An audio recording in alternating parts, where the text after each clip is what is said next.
Hey, I'm Tommy Ellison, and this is Senior Moments. I can't tell you what I had for breakfast this morning, but I remember every detail of that time I came this close to being suspended my senior year in high school, just 3 weeks before graduation. So stick around. This is proof that some things from a misspent youth just don't fade away. Let's go. Well, good evening, folks. This is Tommy Ellison, and welcome to Senior Moments. And hey, thanks, Tommy, for that glowing intro. But did you get the memo about the white shirt? Oh well, that was a magic trick. I was wearing a blue shirt. Now I'm wearing a white shirt. Well, anyway, welcome to Senior Moments. It's Sunday night. We're live at 5, and it's good to be back with you. I hope you'll join us, and if you are watching live, be sure and leave a comment for us if you would. And got a kind of an interesting bit of a memory today, but I need to give you, I guess, a little bit of the backstory on this memory of mine.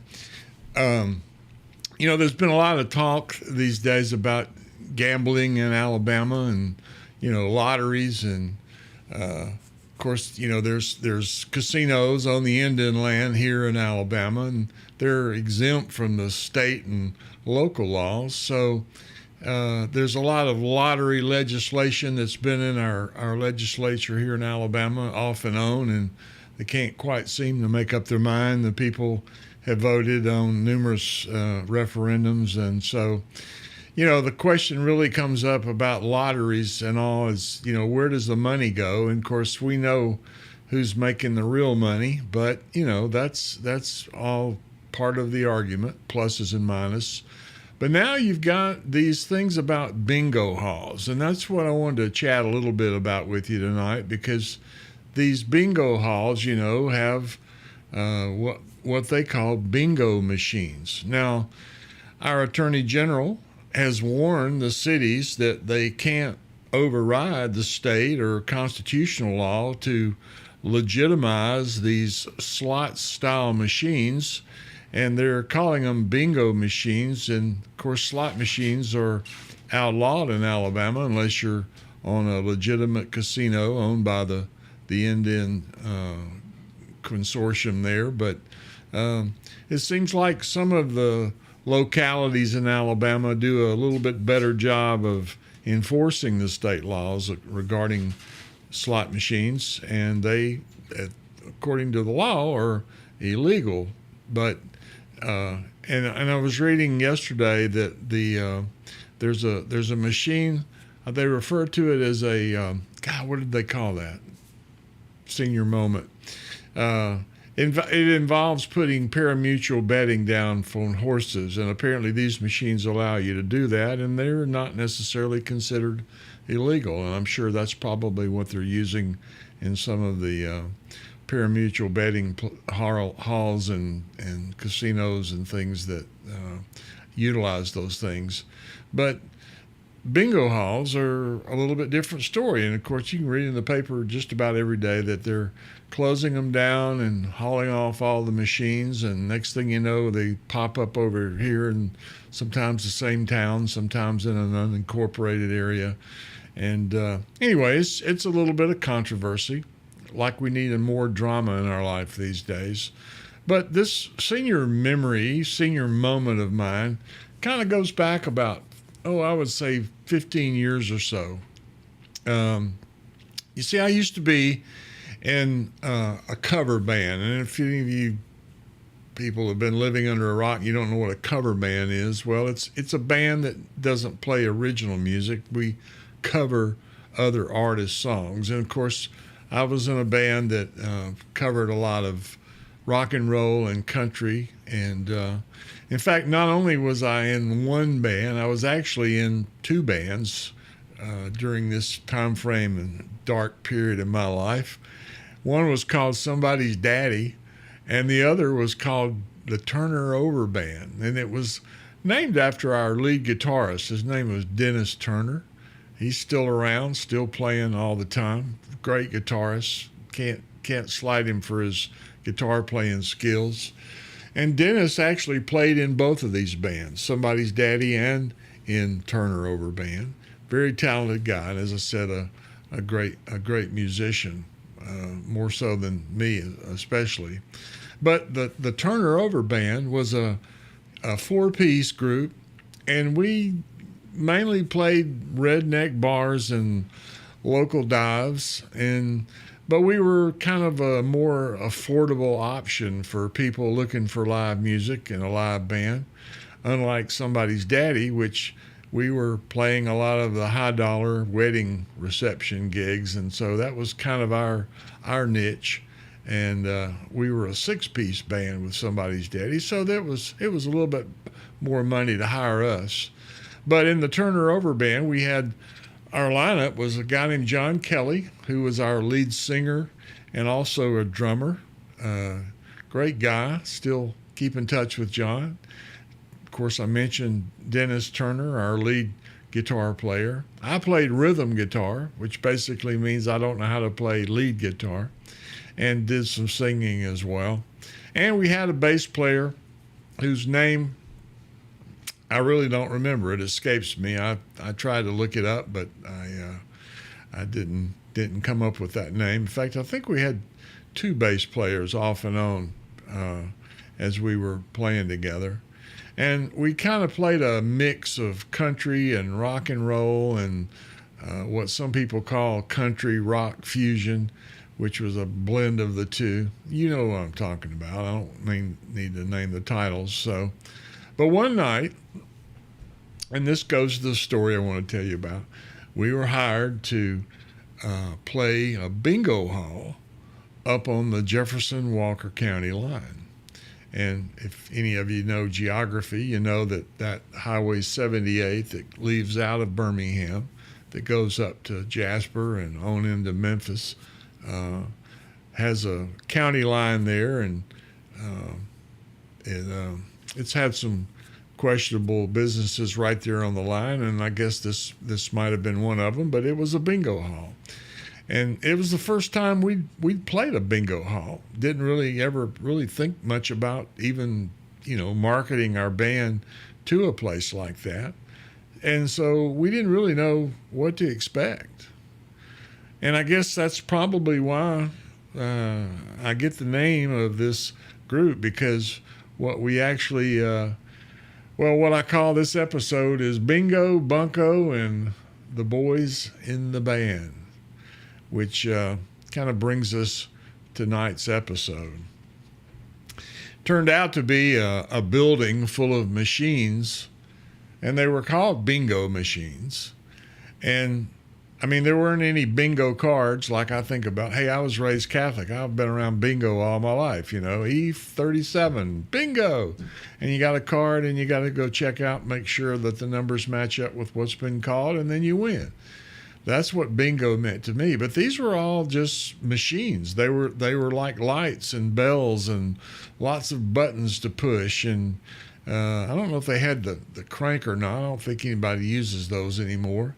But, I've been to Las Vegas numerous times for magic conventions.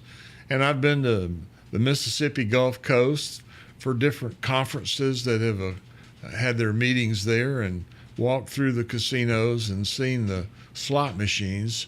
And to be honest with you, I really can't tell the difference between a slot machine and a bingo machine. And of course, slot machines are banned except for, the legitimate casinos that we mentioned earlier, the Indian run operations.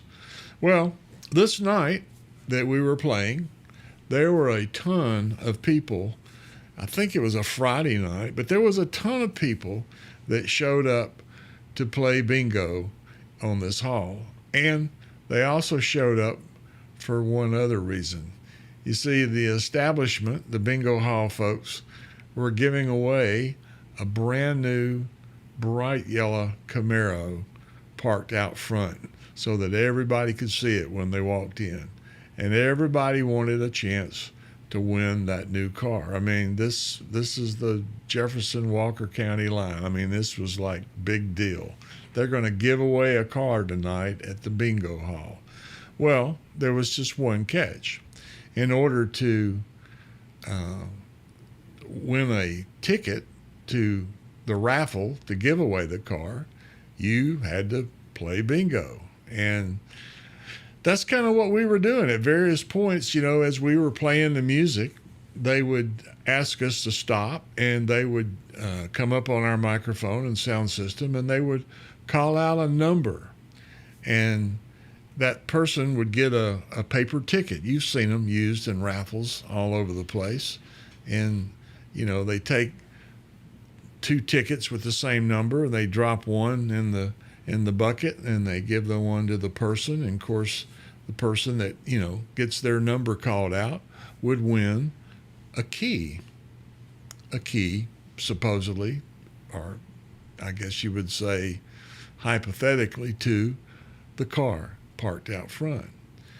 And so as we were playing through the evening, we would stop, and they would draw a number out of the bucket, a ticket rather, and call out the number, and whoever had that matching number got a key. And if I recall, and I'm not too clear on this, but it seemed like we gave out probably 6 or 8 keys throughout the night. And we started playing about 8 o'clock.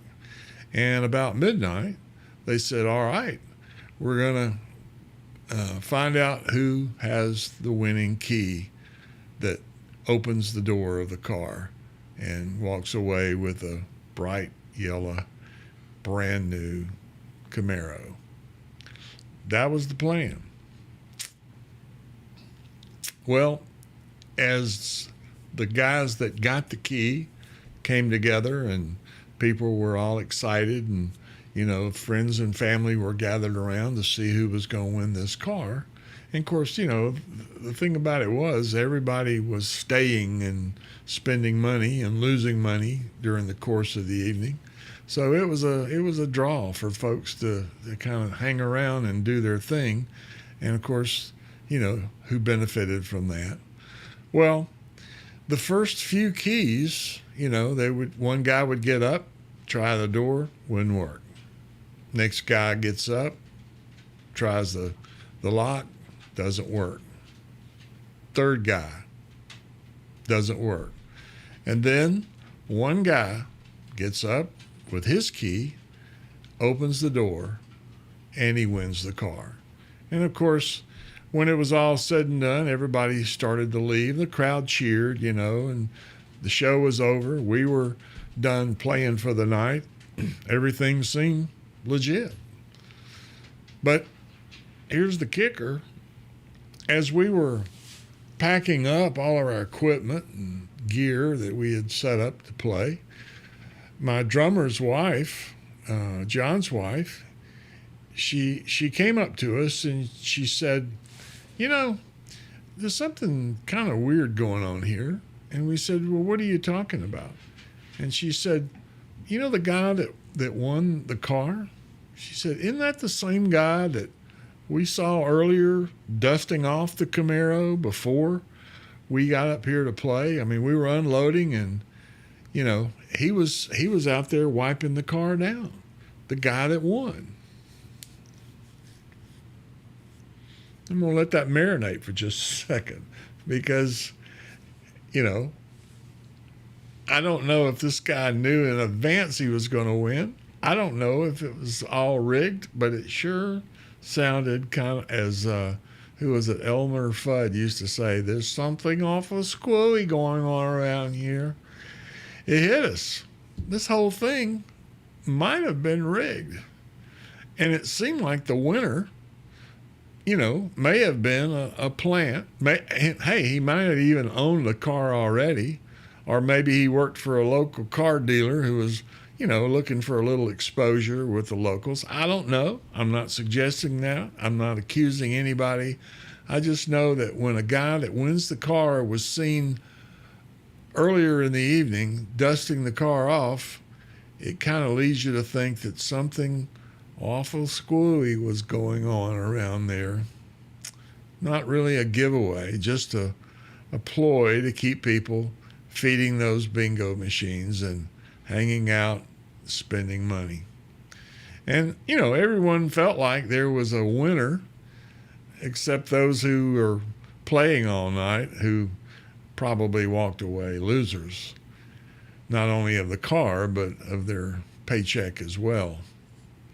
It kind of reminded me of a familiar verse in the Bible, and people oftentimes quote it. They'll say, money is the root of all evil. But wait, that's not exactly what the Bible says. The actual verse says, the love of money is the root of all kinds of evil. And I guess that night I saw exactly what they meant. How greed can dress itself up in glitz and glamour and games, and you know who the losers are. And it wasn't the last time I saw folks chase a prize that wasn't real. I think we've all probably seen that. A word to the wise here: if something seems too good to be true, it usually is. It's too good to be true. Oh, and by the way, here's a little tip for you. If you want to guard yourself against credit fraud and identity theft, you need to do what I do. You ready? Here's the tip. If you want to keep your identity safe and guard yourself against identity fraud, keep your credit score below 200. They don't seem to want to mess with you if you got a low credit score like that.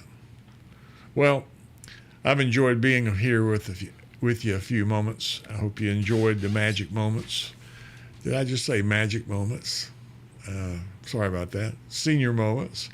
And I look forward to seeing you again next week. We'll have a new episode, and I hope you will have a great week. And all of you, remember, keep that credit score low.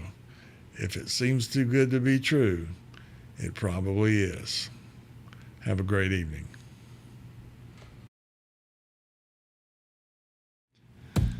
Well, hey, thanks for spending a few minutes with me on Senior Moments. If you enjoyed the ride, be sure and tap that like button, subscribe to the channel, and hit the bell so you don't miss the next one. I'll be back soon with more stories from a misspent youth, and maybe some of yours too.